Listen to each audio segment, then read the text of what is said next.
Caríssimos irmãos e irmãs, nós continuamos meditando o Evangelho de Marcos.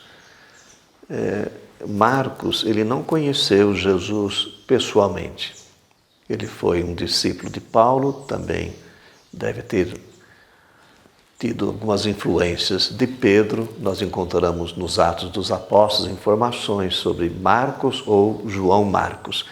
Ele recolheu aquilo que ele encontrou da tradição e escreveu um evangelho assim bem ordenado, uma espécie de catecismo que tem a intenção de revelar a pessoa de Jesus, né, como Filho de Deus, e também o caminho do discípulo.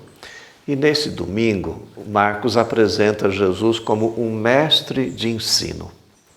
Ele veio para ensinar, para anunciar o reino de Deus, pregar o evangelho, né? Vocês sabem que Jesus, ele não tinha uma autoridade oficial para ensinar, porque ele não estudou na escola dos rabinos, né? Ele não era um escriba, né, que eram os professores da época que ensinavam e aplicavam a lei nas diversas circunstâncias. Jesus aprendeu com a sua família, lá na sinagoga de Nazaré, né? E o texto fala que ele ensinava com autoridade e provocava admiração dos ouvintes, né? Eles falavam, de onde é que vem essa autoridade, né? Ele não ensina como os mestres da lei, os escribas, né? Olha, a autoridade de Jesus vem, é claro, da sua comunhão com o Pai, né? Jesus anunciava o reino, ele não era contra a lei, mas ele anunciava o reino, essa liberdade que as pessoas deviam ter para acolher essa boa nova, essa boa notícia, né? E o testemunho era a sua própria vida, né? Jesus, ele ensinava e também curava, né? Jesus também, depois, ele delegou essa missão para os discípulos, né? Que eles fossem anunciar o reino de Deus a todas as nações, né? Pregando e batizando também. A igreja, então, acolheu essa missão. É a sua identidade mais profunda evangelizar, anunciar a palavra do Senhor, né? Nesse ensino da igreja, tem duas coisas assim muito importantes, porque nós anunciamos, principalmente os pastores, a pessoa de Jesus Cristo. Nós não proclamamos a nós mesmos, né?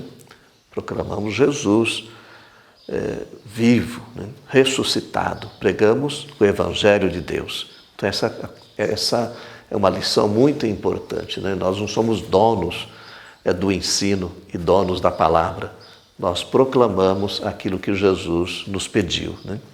E depois, uma outra lição muito importante que nós tiramos de Jesus, de onde é que vem a nossa autoridade? É claro, é um mandato da igreja, mas vem também do nosso testemunho, né?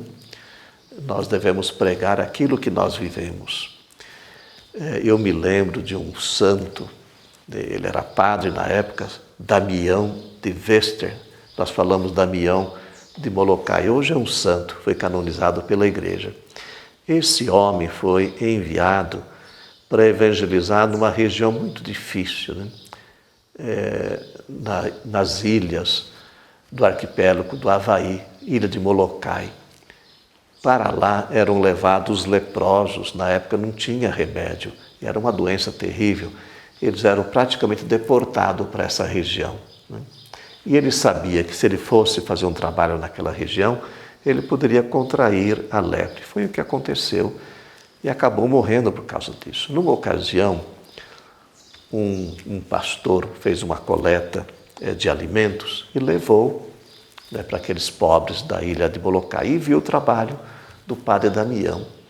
E ele deu esse testemunho dizendo assim, né? O testemunho desse padre, né, ele converte e atrai muito mais gente para a sua igreja do que todos os sermões que eu já ouvi na minha vida. Olha, o testemunho. A palavra também, ela fala assim, que o evangelho deve ser anunciado e deve ser acolhido. Que nós não devemos fechar o nosso coração, como diz o Salmo 94, mas ouvir a palavra do Senhor, acolher e colocar em prática em nossa vida. Abençoe-vos o Deus Todo-Poderoso, Ele que é Pai, Filho e Espírito Santo. Amém.